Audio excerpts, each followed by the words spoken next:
All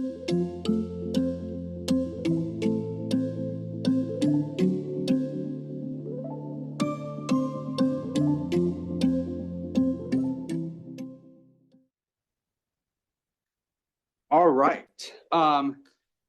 Well, I have an extra 5 minutes for my presentation now. So on that note, let me tell you some stories. So I thank you all for being here. Thanks to Bogdana and Elliot for the invitation and the whole team.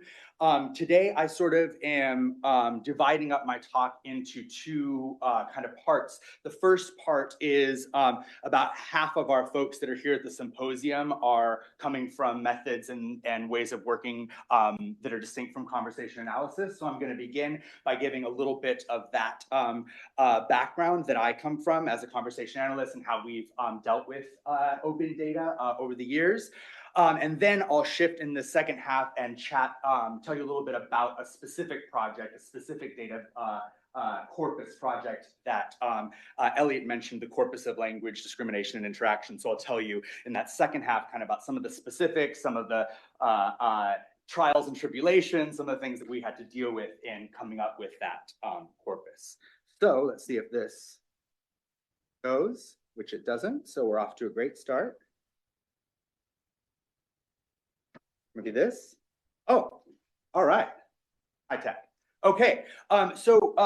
Just to get us started with conversation analysis as a way of working, and I promise I'm not going to spend a million years talking about what CA is for all the folks that practice CA. But for me, when I give a one-sentence version of what CA is, I say that CA is interested in participant sense making. So it's interested in how it is that folks make sense with one another as they proceed through interaction. So that's on the doers side, doers of action. How are they designing their conduct so that a specific recipient will understand a specific thing at a specific moment from them? How are recipients going about making sense of those things that they're experiencing at particular moments from particular recipients and coming up with meaning from that? So that's everything from, offering and requesting at the dinner table and apologizing to people, inviting people over to a party, all that kind of pro-social stuff. Also things that are less pro-social or a little bit more argumentative, conflictual, etc. Either way, folks are having to make sense with one another as they're proceeding through this. And so that's what conversation analysts are interested in. Now, the reason why I started with this is because we have a theoretical kind of construct in CA that we work with that we're not sure exactly what will go into that sense-making situation. We don't know all of the resources that are going to be brought to bear in that, but we recognize that there is the potential for order at all points as a theoretical concept. That matters for us methodologically because then when we're doing our looking to try to see how people are making sense, we don't want to automatically dismiss things. Oh, that doesn't matter. Participants don't care about that. It's just a breath. It's just an eye gaze. None of that matters, right? So you say we don't want to do any of that kind of thing. So what that means then is that if we want to look at all these orders of detail and we don't want to miss anything potentially, then recordings are a great way for us to see that, because if you see it once and it's gone, then how can you attend repeatedly to all of those different potential orders of detail? So this is a quote that conversation analysts are surely familiar with. This is from Sachs's Notes on Methodology that Gail Jefferson compiled from previous lectures. He says, I started to work with tape-recorded conversations. Such materials had a single virtue, that I could replay them. And then the rest of the things that he talks about in this are because of that replayability. I could transcribe them. I could study them somewhat extendedly, however long it might take. The tape-recorded materials constituted a good enough record of what happened. Other things, to be sure, happened, right? Smell-o-vision, right? We don't have a smell thing going on yet, but at least what was on the tape had happened. He continues on by saying, I could study it again and again, and also, consequentially, others could look at what I had studied and make of it what they could, if, for example, they wanted to disagree with me. So CA then, from the beginning, I love this quote by Joyce et al., from the beginning, types of data sharing have been, quote, baked into the CA research process, baked into how we do stuff. My findings that I'm reporting are linked to the fact that other people have been able to see my data and get their eyes and ears specifically on it. And so that's baked into the research process. But of course, we've seen huge shifts in CA's existence, huge shifts in what that technological landscape looks like for, collecting the data, for sharing the data, for making it available. We've seen huge shifts, of course, just for example, in our recording sorts of software and what we've got. And so, as well as like Bojana was mentioning, the institutional review boards, ethics, and kind of navigating how we're going to proceed using this sort of data. And so because of that, I think CA offers an interesting sort of case study in adapting to this over time, because we always have been very interested in sort of at the forefront of using this sort of data. But as I just said, it's been on the move. It hasn't been the same as it was in the 60s when we were just getting started.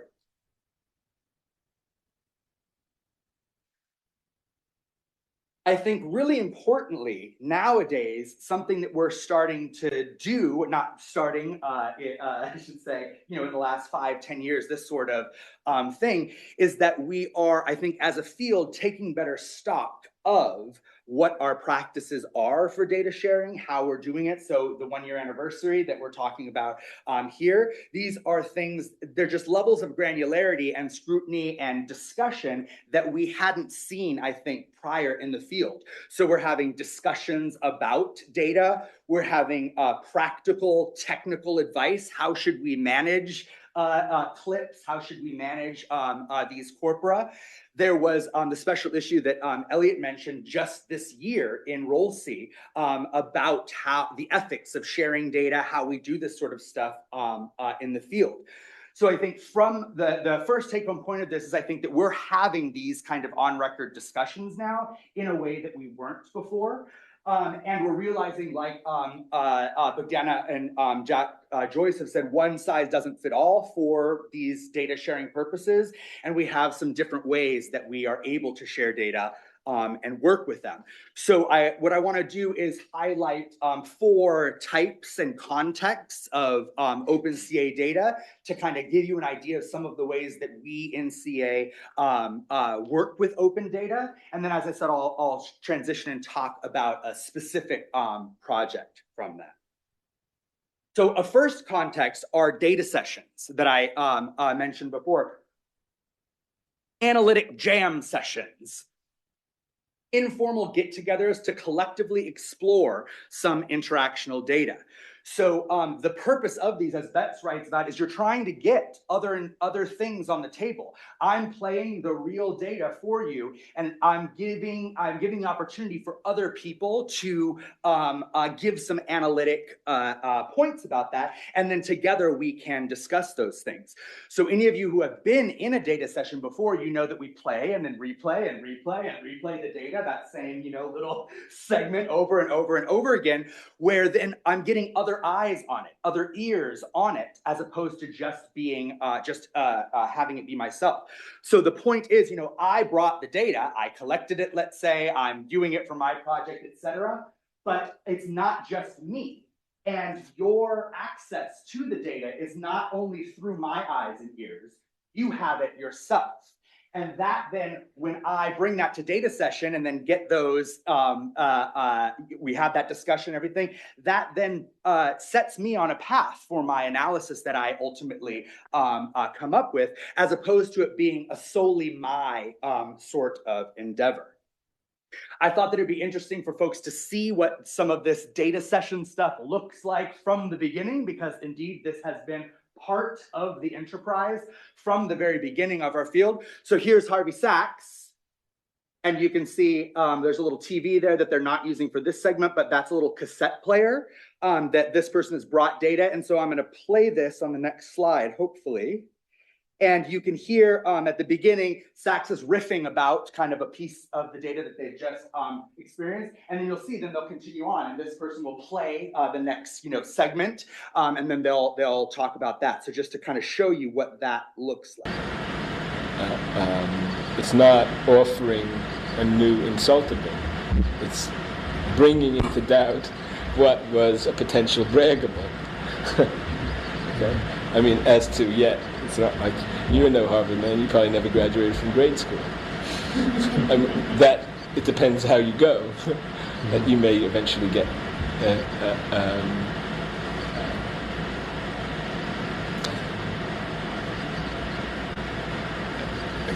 Graded down from that. Okay. Are you smart? Wait, I'm wicked. I don't know how that's smart.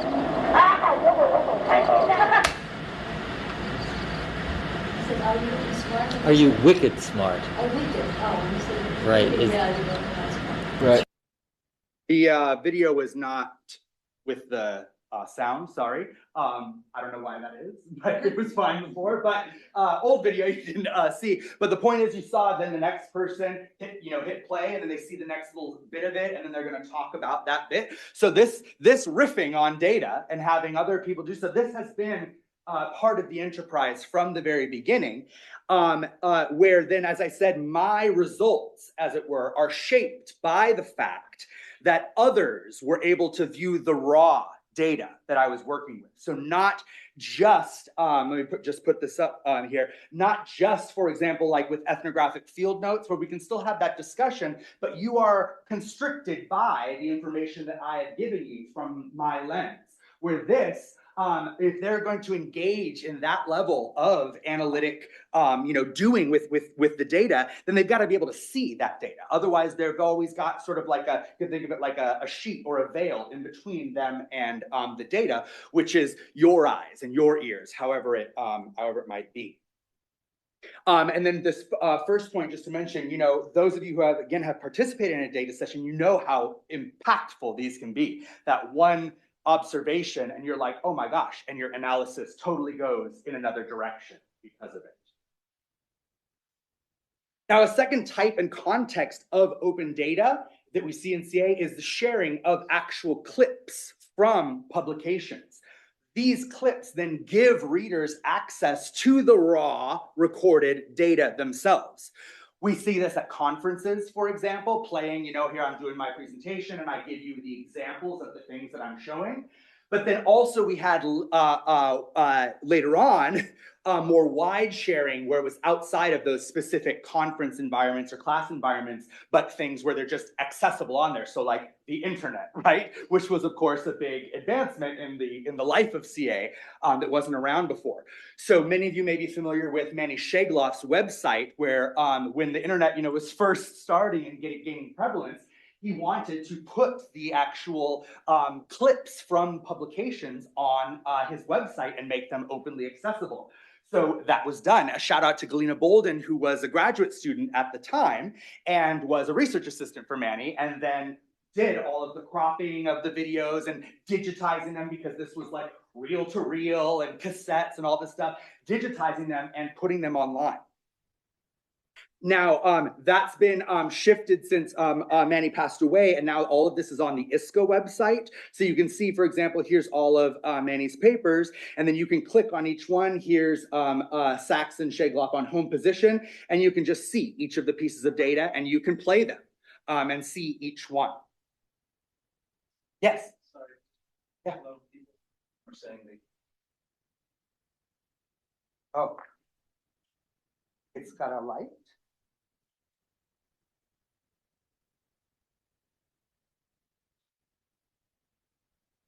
Oh, how's that?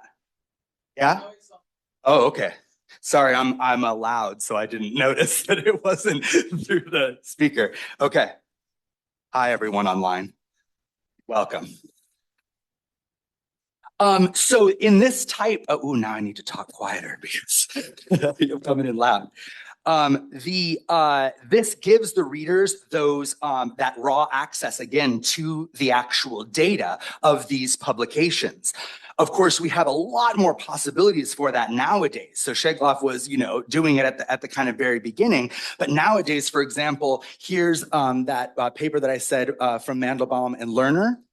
And they have as their first footnote, please inspect the accompanying field recordings for each specimen. And then they give a URL link. So you can see all of the excerpts. So this is a screenshot that they include in the actual paper. But then they say, don't just deal with our transcripts, go and look at the actual data. So again, you don't have to trust my eyes and ears. You can see the data for yourself.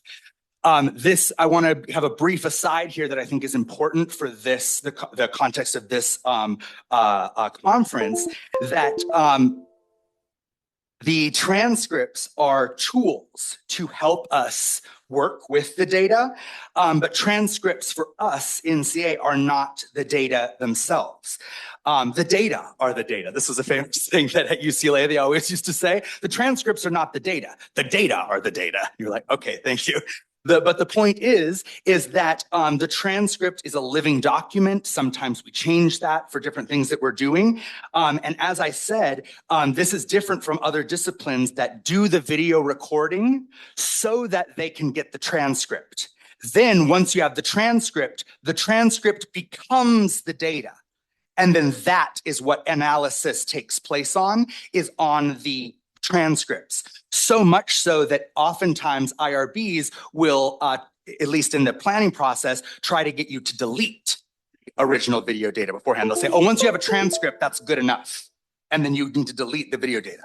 Not for us. In one project, a medical project that I was trying to get off the ground, we couldn't get past that level of things. And so with the colleagues, we decided we would abandon the project. It was not worth it for the time and the energy and the money for us to create transcripts and then not have data and not be able to actually work with them in the way that we would want to work with that. But I say that because I think that's an important distinction for our way of working compared to other ways of working with video data, where the video data is just to get the transcript and then you go on to analyze the transcript. So now continuing on, a third type out of these four that I'm talking about today is sharing complete recordings. So that's not just the little snippets like that I use this, these 5 seconds for this excerpt, but now it's an entire recording that I'm giving you, the whole thing of these people interacting together.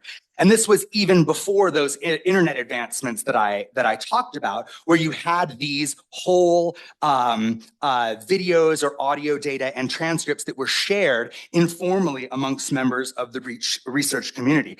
So you've certainly seen some of these pieces of data in various publications. So Joyce and Stan, or Two Girls, face-to-face videos like Auto Discussion, Chinese and Chicken Dinner, Glacia, Virginia, these sorts of classic pieces of data, where the good ones were really pioneers in getting this recording done. And then Gail Jefferson was a really not just a great transcriber in her own right, but was interested in then sharing those transcriptions and those materials with other people in the field. This gives us greater accountability for our claims, because now you don't just have the little snippet that I want you to see. Now the whole thing is out there, the whole piece of data. And so if other people want to look for counterexamples or alternative explanations of that kind of stuff, you're giving them the tools that they could ask those sorts of questions. I think this gets us closer to open data or sharing data in the more contemporary sense, especially because those recordings then become generative of other work themselves. So Virginia, that's obviously an old piece of data, right, that I'm going to play for you right now. Here's a little segment that you've probably heard before, but I'll play it for you, where Virginia has asked Mom for a dress, and here's Mom's response. Oh, Virginia, we've been through this before. You've got enough summer dresses now. I think you just wait and get some of the new fall stuff when it comes in. So it's again a little... Oh, Virginia, we've been through this before. You've got enough summer dresses now. I think you just wait and get some of the new fall stuff when it comes in. So this is a piece of data that's been around for decades and decades, but here we've got this beautiful eye roll that Rebecca Clift just talks about in a recent paper. Here's just a little transcript of what we just heard. This whole thing, can I get that dress, that then gets this big response? Well, that's a great dispreferred response that we've used that for, just to talk about, it's not no, right? It's this big account and why and all that stuff, right? So there's that in there. Then Steve Klayman and I used it to talk about pivots, that you can kind of pivot. She's done this multi-unit turn here, and how the now buys her another little bit of talk that she can do. Here's Richard Ogden has used this example for, you just get some of the new fall stuff when it comes in. And Virginia goes, and does this little, sad thing or whatever. And so Richard Ogden has done all this stuff about clicks and percussives and these other sounds that are not part of the phonology of English and yet are used in systematic ways. So it's this little teeny segment, right, of this much larger video, and yet it becomes generative of other sorts of findings decades and decades later. There are still certainly issues of accessibility with these. So like Elliot and I wrote about, for example, that, there are issues where not everybody, has access to Virginia, for instance. And I think that it's important that we recognize that. But I also think that it's important to recognize the history of this, that it's very easy to, in today's world, in 2025, say, well, why don't you just give everybody Virginia? And it's like, well, in 1970, when it was collected and it was on a physical tape, how would you just give it to everybody, right? Indeed, when you went to a workshop or went to whatever, then very often you'd get a physical copy of a cassette tape and physical printed transcripts to go along with it, right? But that's in this pre-internet age. So now, of course, we're moving, I think, to much better accessibility. But I think that's important for us to not to rewrite history and say what folks should have done when that technology wasn't available yet at the time. Now, last but not least, I want to build up one more level to corpora. So now just not single recordings, but now corpora of recordings, oftentimes, again, with their detailed transcripts that get shared amongst folks.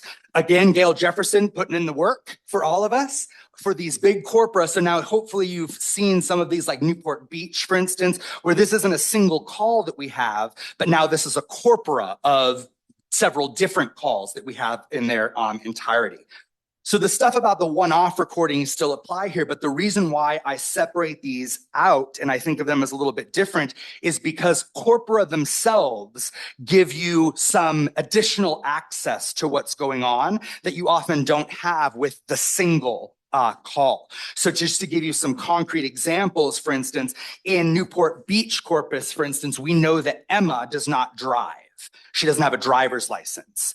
So what that means is that for offers, for requests, that shapes what and how those sequences go, because these folks know this about each other. And so it's like, for example, the offer comes with, oh, can I come and pick you up, right? Because that's part of knowing that she can't get there unless you pick her up or her husband drops her off. Right? But in a single call, that might be harder to understand, where in the context of the larger corpus, then we understand that ethnographic bit.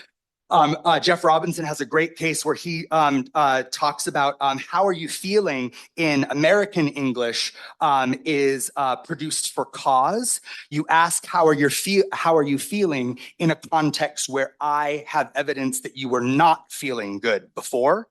As opposed to like, how are you, which doesn't, have that, but how are you feeling says, I think you were feeling poorly before. So how are you feeling? So he has this great case where he has the how are you feeling thing, and then it turns out it looks like a deviant case in some way, but then he actually has the call from the night before where the wife said, oh, I don't want to go because I'm feeling under the weather.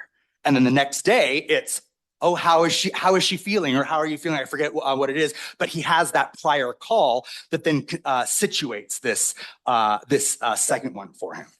So just to go back to this slide, I think that we are, as I said, we are in a place where we're taking stock of these sorts of things, asking these sorts of questions, having these sorts of discussions, and you can certainly see more in these publications. One other slide just on that appreciation before I talk about the corpus that I want to talk about is I think that an important component of this is the institutional support that we're getting for this sort of thing. So it is a fine thing to say, yeah, everybody should make corpora, everybody should make their data freely available, transcribe all this stuff, give it to everybody, share it with everybody, right? But at the same time, I have to get a job. I have to get promotion. I have to get tenure, whatever our situation might be at our institutions. And so if this sort of work is not appreciated as part of the process, then that's not part of it. How do I want to say this?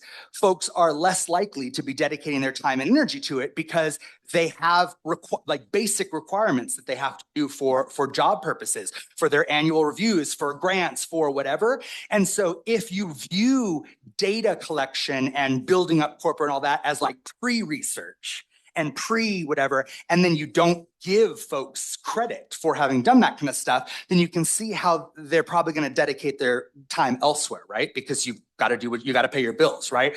So I think that it's important that we are actually giving the institutional time, effort, credibility to that we have, for example, funding to offer this sort of symposium, that we can, do this sort of thing, where I'm not sure that that was always the case. And I think it's important to say that nowadays, also going along with this, we're writing up a paper about that corpus. Here's UVA with, here's that Mandarin corpus that was mentioned. Here's UVA's parallel European corpus, for instance, where you are getting a publication also out of the thing. Which is great for you, great for your own process, but then also help share the data, of course, and people understand how it was collected, can use it, all that sort of thing. But I think the moral of the story that I want to talk about, just mention with this, is that I think that is now very built into our institutional kind of way of working, and that you would get credit, for lack of a better word, for dealing with these sorts of things, as opposed to having the stuff that we're talking about all be research. And then what you're going to get credit for is the research that you publish from it, right? And I think that that's a fundamental difference that, Gail Jefferson wasn't dealing with in the 60s and 70s in the same way. So now I want to shift and talk specifically about how we have been developing and sharing a corpus kind of like in this fourth case, where it's not a single recording, but it is a corpus of multiple interactions. So this is a corpus that's about language policing in public spaces. Language policing is a very big part of daily life, just living your life out in public for folks all over the world.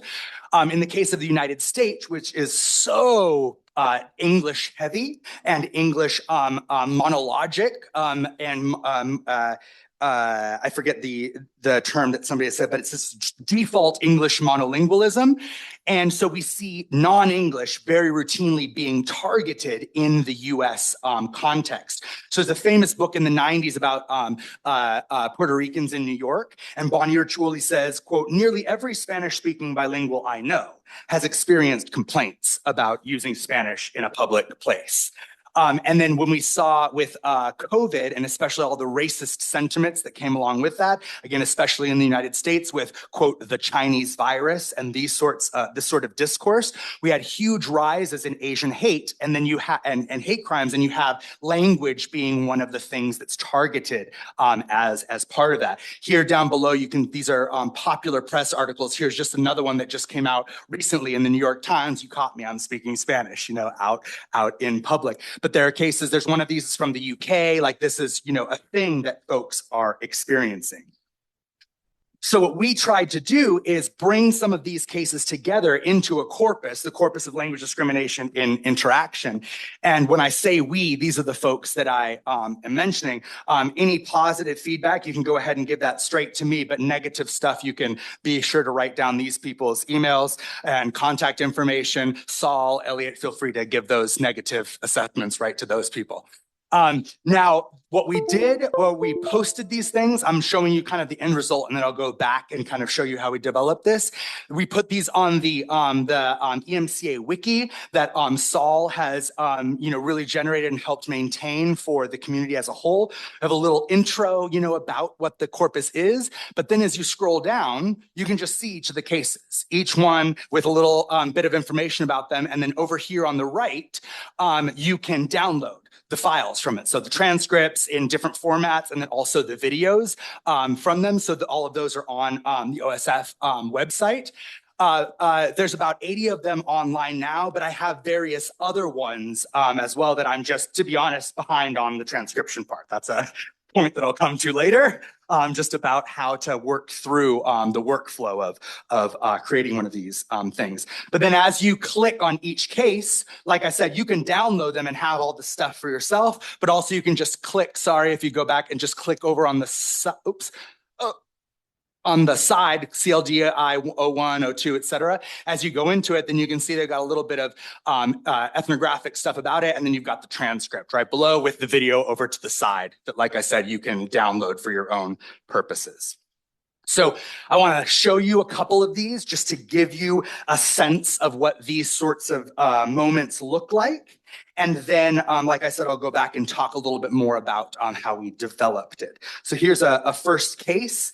And just to set this up, this is a radio personality person, but she is not on the radio now. She's just doing a live thing with her phone. And her point is she's complaining about this stuff in the street, that a restaurant, this is during COVID, a restaurant has moved out into the street and is using a lane as part of its seating. And she's complaining about that. But in doing that, she's going to hear some of the workers speaking in Spanish. And then she's going to insert herself into their interaction.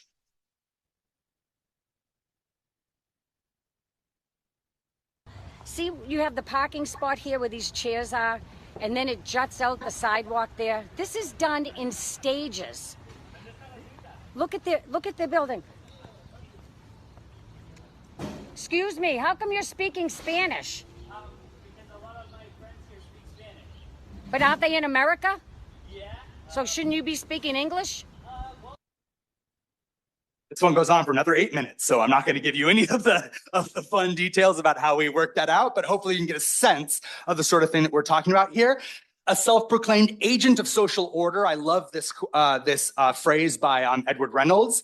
Deputizes herself with the ability not only to see this incongruity, right, that she's a member in some way and she can see that there's an incongruity of language going on, but then she also deputizes herself to produce conduct to fit the problem, right? Which is, shouldn't you be speaking English? This is America, all that kind of stuff, right? So it's not just identifying it, but then taking steps to fix the incongruity in some way. Here's another one to give you another example of how these things can come up in the course of other activities. So here the issue is an incorrect food order. This person on this side of the counter has ordered something that's made incorrectly. And so we're going to hear that discussion, but peppered through it are some bits about who should speak what way, with whom, when. Got it wrong. You know what? Like, I'm really glad you two can talk to each other in whatever language it is that you're speaking, but it's really rude. And if you want to be polite to the customer, okay? If you want to be polite to the customer, then you speak English to the customer in America, okay? My kids don't eat green things. They eat red peppers. You calm down. Usually we make with green pepper. Okay, usually you make with green pepper. I ordered it with red pepper. What are you going to do about it?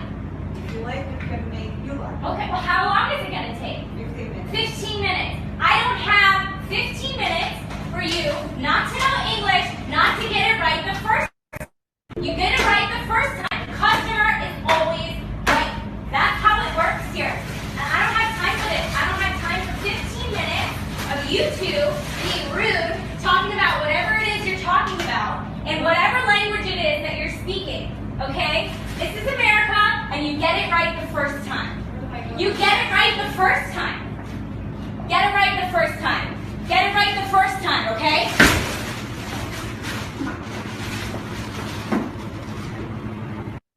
So just as a side note, this case was floated around online because of the funniness that she runs into the door on her way out. So that shows you how you stumble upon these cases, is that, she does this big thing and then she runs into the door and then, and does one of these and goes out. And so that's what it was then shared for online, in part, was that funniness. Let me show you, I don't need to tell you this because I've already told it to you. Let me give you another one, just a little quickie. This is an altercation in a parking lot, and it has nothing to do with language stuff. This was a dog in a car and something else, but you can see a little bit of language policing comes up. Speak English, bitch. It's America. Put me on YouTube. Go for it. And they did. Speak English, bitch. It's America. Put me on YouTube. Go for it. So again, the video and the audio match up fine in the regular corpus, just so everybody's clear. It's just a little bit delayed on here. Here's one other one, again, where you see this is an other sort of incident. This was a traffic situation, but we hear that there's just a little piece of language policing with what Elliot and I have called a racist rendition in here, where another language is spoken, and then you get a mock version of that. So I'll play that for you. Just kick me right here, bitch. Okay, shut up. Here's another one in Spanish of the same sort of thing. Again, you can see this in a parking lot situation. Oh, you're going to enter viral.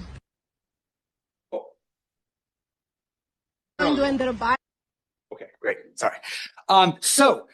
These cases, we're interested in putting them together because we think it allows us to start to see what resources people are using. Which social roles and identities are these strangers making relevant as they do this policing in everyday life, as they actually come up with ways of drawing lines in the sand of who should speak in what way when. The corpus allows us to begin to ask who in society claims this authority and for whom, as well as to interrogate the rights and responsibilities associated with those identities. And what I think is particularly cool about this is that these are not policies that everybody agrees upon. These are not policies where everybody has the same understanding of what language should be used, when and why and where, etc. And so what we see is there's so much working out of that amongst the participants, that they negotiate this out with each other and debate things out. And I think that we in conversation analysis are particularly good at looking at that sort of thing. I love this quote from Doug Maynard, where we're looking at what members of society in their orderly ways of talking and acting with one another demonstrate to be problems for themselves. They're working through the stuff on their own and making sense with one another on their own, despite coming from different backgrounds or having different understandings. And so that really gets us, I think, into a space where we can see how it is that policy is being done on the ground for these folks.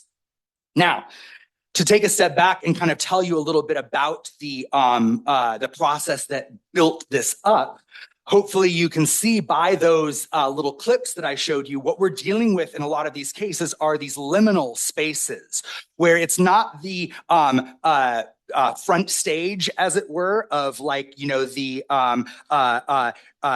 going to the store. It's I parked my car and like I'm walking to the store with my friend, for instance, and we're speaking. So it's these off-record spaces where how would you collect such data?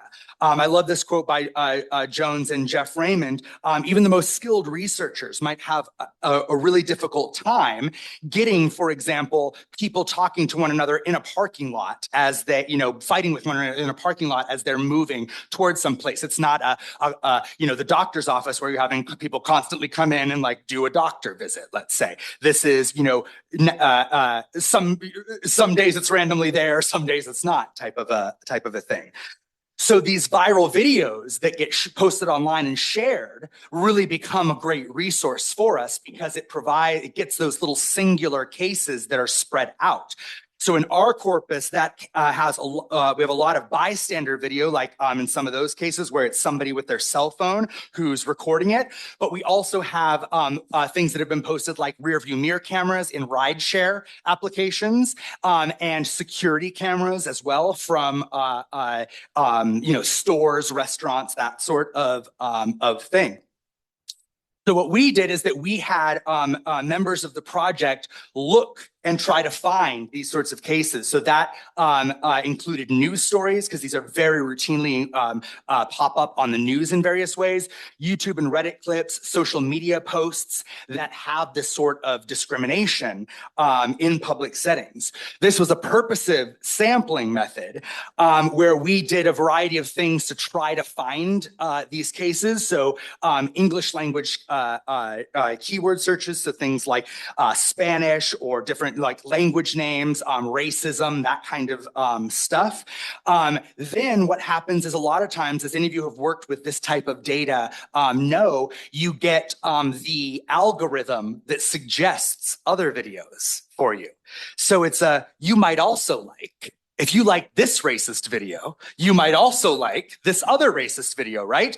That brings me to a practical point, is that I would recommend that you make a new profile for yourself to do these, which I did not at the beginning. So for a good year, it was like, you might also like this. And I'm like, stop showing me like this type of stuff. But that's why it kind of gets difficult to say like, what were all of our search parameters, because we know what we like searched for, but very often it's a comment where somebody's like, yeah, look at this person. And then boom, link to another video. Great, we'll grab it, right? So that was a very much a sort of discovery process as we went through. The other thing is that once the project starts to get going, then other people see cases. Oh, this happened in my town. This happened to whatever. So Edward Reynolds sent us a case. Hey, I just saw this on the news, right? That sort of thing starts to also impact your data that you have. What we did was that we tried to have different folks redo this every few months with the idea that everybody's kind of searching in their own kind of different ways. I'm not a big like Reddit user myself, but you have another person on the team who is, and then is like really in there in the subreddits and looking at different things. So we tried to have it be where different folks could search in kind of their own ways. And then what happens is you have like 75%, they find like lots of the same stuff, right? But then they also find a couple little extras every time.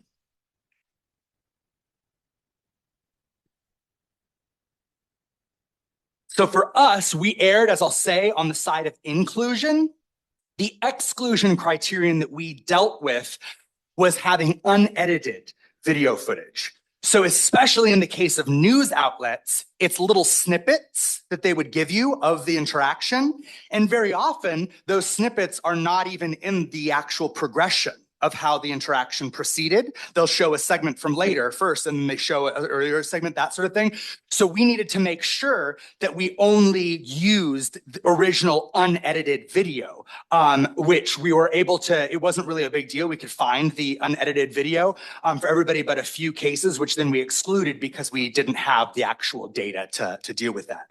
But on the whole, we were erring on the side of inclusion because in sort of corpus building for this project, we didn't have a specific practice or something that we were looking at. We wanted to leave that open and let that variety kind of be in there. And the other thing is, I think that I myself just err on the side of inclusion more generally, because when you include, you don't preclude yourself from drawing further lines in the sand later.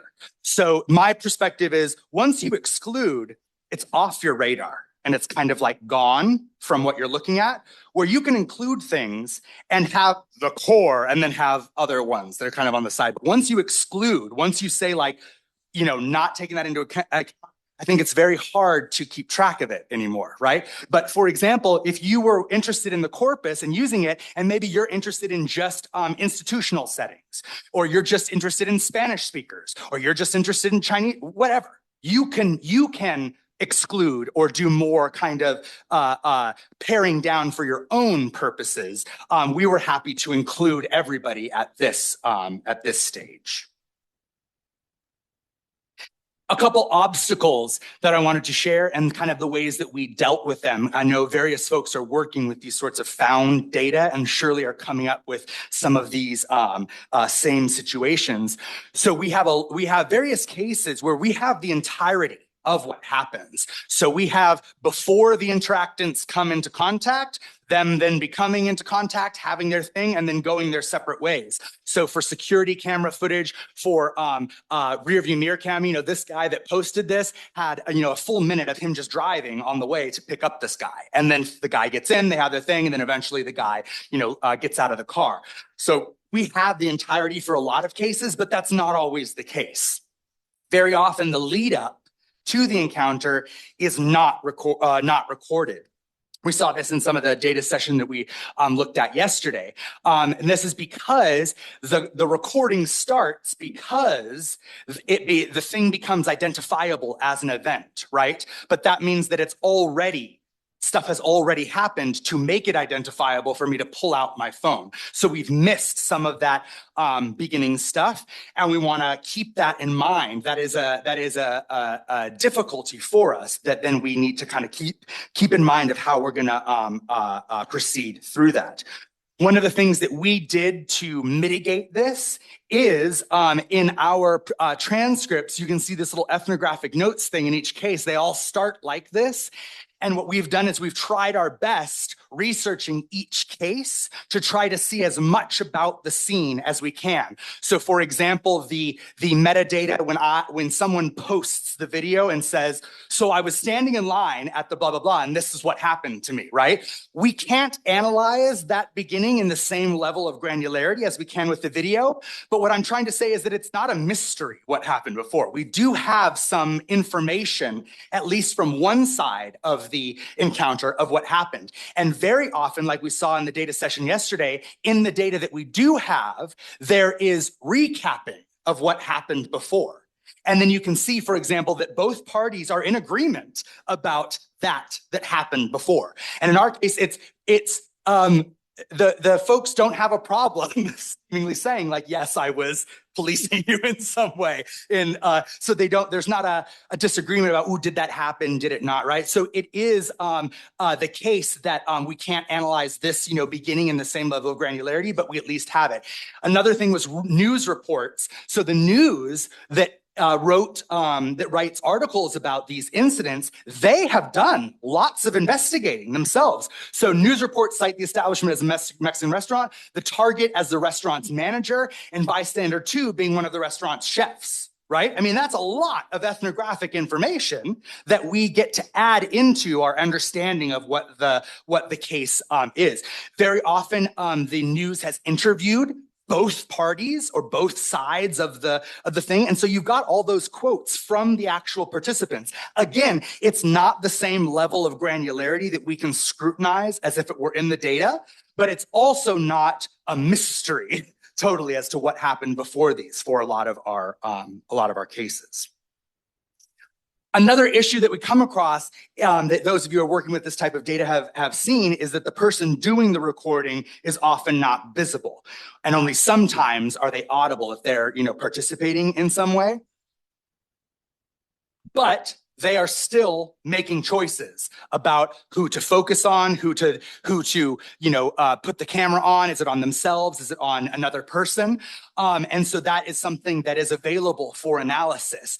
But it's also it can be rough because sometimes you're not sure who's speaking, where stuff is happening. In our case, audio direction was often quite helpful. So, even the cell phone cameras are quite good where it's like you're listening to the video and the audio is coming from this side, right? When this person is speaking. And then in the video, it kind of flashes and you see somebody over there once. And it's like, okay, that's the voice of that person. So you can kind of triangulate a little bit to deal with it. But this is a thing that folks have to deal with for sure. Last but not least, these are viral videos. And so it's important to recognize that in terms of like language policing as a whole, we don't want to say this is representative of the whole bag of tricks of everything that can happen. In our cases, for instance, there's a lot more debate and discussion. There's a lot more resisting to the policing. You know, you police me in some way, and then we have this resistance, and it gets into a big thing. Where I think that we don't have, I know that we don't have the cases where it's like policing and the person like goes, oh, I'm sorry, for instance, and then they're done, right? No one could get the video of that.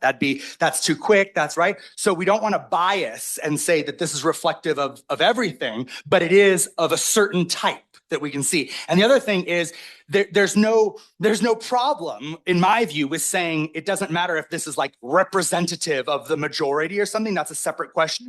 This is reality. So real people are dealing with this type of stuff. And so that's enough for me to be interested in it. It doesn't have to be, for example, the majority of cases. That's a separate question for me. IRB. How did we deal with this situation? The Institutional Review Board or ethics committees, depending on what your institution calls it, these can be very difficult to navigate. In the US context, this might be similar to what you have in your specific cases as well. We have a kind of a regular submission, an expedited submission when there's deemed there's minimal risk to participants, and then an exempt where you're, quote, not collecting data, or you're not doing research, which they define in particular ways. I really agree with the point that Joyce et al. Makes that CA dissolves the distinction between primary and secondary data in the sense of whether I recorded the data of you guys interacting or whether it was already recorded for something else and I'm using it, it's you guys doing sense making. And so I could analyze that for the sense making that you're doing. So I totally recognize that we blur that distinction in CA, but for the IRB, there's a very clear distinction between these types of data. When data are publicly available and you're doing a secondary analysis. So I'm showing you the nitty gritty from University of Colorado Boulder. Here's the website for exempt research. And as you scroll down, category 4 is secondary use of data. And so if at least one of the following criteria is met, the identifiable private information or identifiable bio specimens are publicly available. It's like they're out there on the web already. And so for our purposes in the US context, the IRB is uninterested in them. So we, in a day, our study was classified and approved as exempt. It literally was the next day. It was nothing exciting because it was almost like why would you even ask us about this? This is on YouTube, like anybody can see it. We are not collecting data was one thing. The other thing is, for the US context, these folks are out in public, so they don't have the famous reasonable expectation of privacy.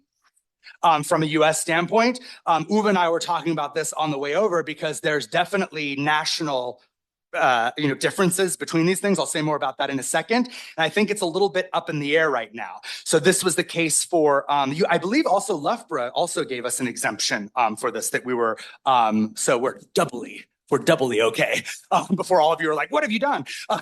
We really checked and did this. So, but I think it's still up in the air because folks are even saying like, it's not like that in my country. And then I'm like, well, but then I've seen data where people have collected it out in public and they haven't had the same scrutiny. So Lorenzo Mandata is working on the solicitors out, when people try to like give you a flyer or get you to sign up for something out in public. And that's in a bunch of European contexts where I've had folks say, oh, you can't record in public without consent in my country. And it's like, it seems a little bit like we're working this out right now. So that's, they talk about that a little bit in there in Di Stefani and Mandata 2025. I will share with you the Dutch context, since we're in the Netherlands, that Van Bergsteden et al., they discuss a situation where they were looking specifically for what they needed to do for talk show data, interviews, and similar broadcast sources, which for The US context, again, is exempt. That's out there. There's no, yes, it's identifiable, but from a US perspective, those folks don't have the right to privacy when they've broadcast, their data. But the point that I want to bring up with this is that these authors talk about how they were at one institution and the IRB told them one thing, and then they went to another institution, I think because they moved, and then they were given different advice of what they had to say. So I just want to clarify that I think the IRBs of the world are also in the nitty-gritty of this. They're trying to work it out as it's emerging, as this technology is emerging. In our case, our IRB also suggested, because IRB was not a problem for the human subjects part of it, but our IRB did suggest that we get in contact with folks about copyright. Because the issue is not privacy. The issue is, in the US context, that I could take this video that you recorded and I make $1 million off of it. And then you don't get the money for it. So that's the primary issue. So what we did was we contacted the original recorders of the video to get permission to use them. We only had about like 20% of people respond. They all said yes, no one had a problem, including things. But even for the folks who did not respond, we have a quote, good faith effort of having tried to contact them and get the copyright permission from it. But really, we're not making any money off of this. So if someone were to sue for copyright things, there wouldn't be, what are you going to take from me? We're not getting anything from this. Last thing that I'll mention before moving on to just some last minute things and conclusions. It is important for you to think when you're designing one of these corpora about transcription options. So, are you going to do just orthographic transcription? Are you going to do something more exciting? So for us, orthographic transcription wasn't enough. We wanted to have overlap and all that kind of stuff. But at the same time, Mondada would be a little much for our non-CA folks. We hope that these data can be used by other folks in other disciplines. And so we wanted legible transcripts in a way. And so this, for folks that don't use a Mondada system, that can be very intimidating to look at. And so we opted for a Jeffersonian style. We also had translation in our cases, so that was something we had to deal with. And then we shared informally via Dropbox with folks. Saul and Elliot will remember that we were just sharing with folks for a couple of years as we transcribed things before we ultimately came to the official corpus. So a couple last minute reflections before conclusions. We did a lot of learning while doing. And I think that's important to recognize and be okay with. There are so much better resources now than we had when we first started this. So like I said, all of this technical help of how to kind of go about these things, this workshop that we're doing today. So there's a lot more, I think, support for moving through the workflow of doing this type of stuff. It's important to take good notes while you're doing this. You think you will remember. You will tell yourself you will remember and you will bet money on it. And I will tell you in a year, you will not know what you did. You will look at this and say, I have no idea what this is, right? So just like if you're doing coding or any of that kind of stuff, you write it down. Like I've decided to code this as this. That's it. Because in a year, what did I code that as? Who can really tell, right? So you won't remember these decisions that you're making. So take some good notes. Transcription takes time, as we know. So that's the bit that I mentioned where, I'm behind just because I'm, trying to finalize transcripts and stuff, and I got other stuff to do. And so it's as I can make time to do it. When you're dealing with some of these sorts of difficult data, these data, other medical data I've worked with, it can be very difficult, these data to work with. And so keep an eye on your mental health, dealing with racism or death and dying, that kind of stuff. You can only transcribe for so long before you say, you know what, I need to take a little break from this. So just keep an eye on that. Last but not least, teamwork makes the dream work, okay? So there's a lot that goes into this, and you'll see this afternoon with some of the technical stuff. Saul will be the first one to tell you that I'm a Luddite when it comes to technical, like, stuff. And so he's not politely not nodding because that's the polite thing to do. But he has a whole world of expertise, for instance, that I don't have. And so there's no reason why we shouldn't work together on something, right? And so from the beginning, it's like, oh, great, he has a whole skill set, for instance, that I don't have. And now with our powers combined, this can move into a different direction. So I just say that these are a big undertaking to do. And so there's no reason why you shouldn't be working with other folks. So just to wrap up here, since I'm out of time, we are thinking that these having this video data and being able to analyze it in this level of granularity, hopefully will get us into a better position to deal with these sorts of discourses that are happening in society, to respond to them, to deal with them in some way. This is all the more important in the US context, where President Trump in March has declared English to be the official language of the United States, and listed and gave this little like 2-page presidential kind of assertion thing. Immediately, the Linguistic Society of America, all of these things have literally taken it sentence by sentence and shown how every sentence in this is demonstrably false. The statistics, the claims about English has always been like, it's none of it is true, but it's an ideology. And so there's been a lot of responses, specifically from these organizations about fighting against official English. But I think that regardless of those official legal things that are in some law book somewhere, this language policy stuff, whether it's that way or whether it's not official, it's on the ground. People are doing it on the ground with each other when they're out in the parking lot, buying something at the store, et cetera. And so I think that that's where we need to be looking for how to combat these things. We are hoping to be able to now, as we've created the corpus, now move into offering some of these sorts of concrete advice, what are best practices that serve to, for example, de-escalate rather than escalate, those sorts of questions.